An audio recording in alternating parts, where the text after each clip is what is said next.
ছাদ ও দেওয়াল ধসে খসে পড়েছে পলেস্তারা। বাসার কাঠের খুঁটিতে ঠেস দিয়ে রাখা হয়েছে ছাদ। আশঙ্কা যে কোনো সময় ঘটতে পারে দুর্ঘটনা। এই অবস্থায় ঝুঁকি নিয়ে বসবাস করছেন 20টি পরিবারের শতাধিক মানুষ। এমনই বেহাল অবস্থা বরিশাল নগরের সিএনবি রোড আমতলা পানির ট্যাঙ্ক সংলগ্ন 82 ইউনিট সরকারি কোয়ার্টারে। জনজীর্ণতা মাথায় নিয়েও আমাদের স্বল্প বেতনে চাকরি করি তো, যার কারণে এখানে থাকতে এক প্রকার বাধ্য।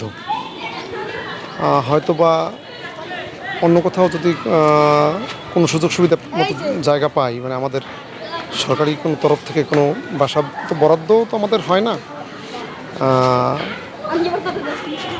এজন্যই মূলত আমরা এখানে অনেক কষ্ট করে আছি। খোঁজ নিয়ে জানা গেছে, অবৈধভাবে বসবাসরত 20টি ফ্ল্যাটের মধ্যে 12টি গণপূর্ত অধিদপ্তরের কর্মচারীদের দখলে, 3টি স্থানীয় মসজিদের ইমাম ও মুয়াজ্জিনের দখলে, জেলা প্রশাসক কার্যালয়ের কর্মচারীদের দখলে 2টি, বরিশাল কেন্দ্রীয় কারাগারের একজন কারারক্ষীর দখলে 1টি ও শেরেবাংলা মেডিকেল কলেজ হাসপাতালের সাবেক এক নার্সের দখলে রয়েছে 1টি। থাকার মূল উদ্দেশ্য হচ্ছে, আমার সাহেব চাকরি করতেন গণপূর্ত ডিভিশনে, কিন্তু উনি মারা গেছেন 8 মাস। তারপর আমাদের এখন ইদানিং একটা ঝামেলা হয়েছে, এই জন্য ওরা নোটিশ দেওয়া হয়েছে, ডিসি সাহেব দিয়েছে, গণপূর্ত ডিপার্টমেন্ট স্যারে বলছেন। তারপরও আমরা এখন কে কোথায় যাব, আমাদের তো টাকা পয়সা তেমন পাই নেই। স্থানীয়দের সঙ্গে কথা বলে জানা যায়, 100 বছরের এই কোয়ার্টারের কোনো সীমানা প্রাচীর না থাকায় বহিরাগতরা বিভিন্ন ভবনের খালি ফ্ল্যাটে উঠে মাদক সেবন সহ বিভিন্ন অপরাধমূলক কর্মকাণ্ড করছেন। এমনকি ভবনগুলোর দরজা জানালা খুলে বিক্রি করে দিচ্ছেন তারা।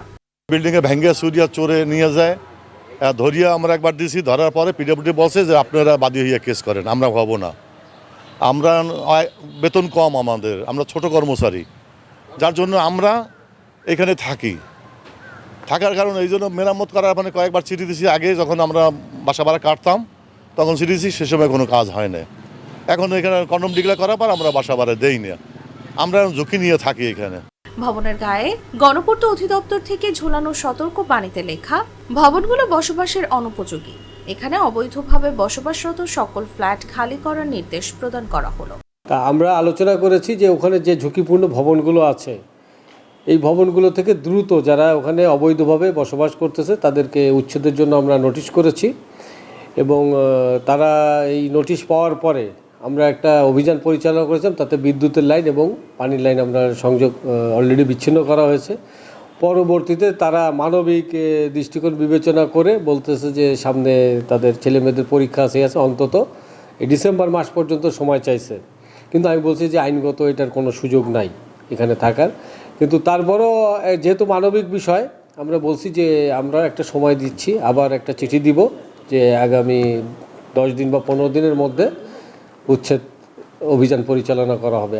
সরেজমিন দেখা যায়, জরাজীর্ণ দ্বিতল ও 3 তলা 8টি ভবনের দরজা জানালা, সিঁড়ির রেলিং এর কাঠ ধসে গেছে কয়েক জায়গায়। অথচ ভবনগুলোর কয়েকটি ফ্ল্যাটে ঝুঁকি নিয়ে থাকছেন সরকারি দপ্তরের কর্মচারীরা।